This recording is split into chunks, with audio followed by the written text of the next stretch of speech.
Okay, this is about tubing fittings. We have three different kinds of fittings here.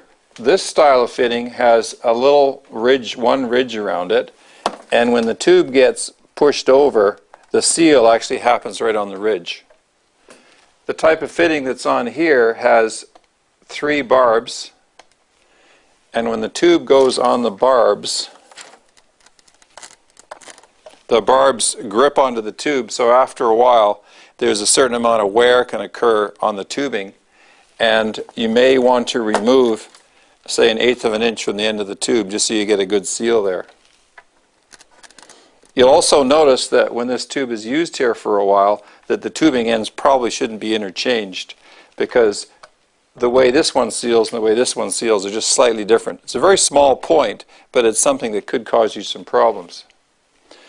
This style of fitting is quite different because it doesn't use a barb at all.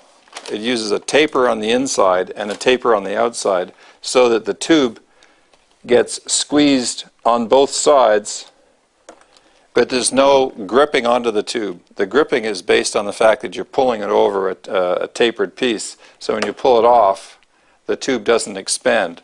Now, if you take a close look at the end of this tube, which is quite hard to see, you'll notice that this end is flared out. So this may have been heated up and doesn't really fit very well in this kind of fitting anymore because the end of the tube is flared out like a little mushroom. Now, you should be able to see a very slight difference between the end of those tubes, where this one is flared out like a little bit of a trumpet and this one is cut off clean. So if you find you have a tube like that, you may have to shave 1/4 of an inch off it to get a good seal on this tube.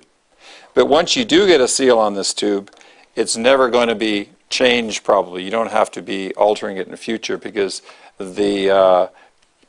when you pressure it onto the fitting, it doesn't squeeze the tube one way or another. The same type of fitting is found back here so that we have the same kind of connection.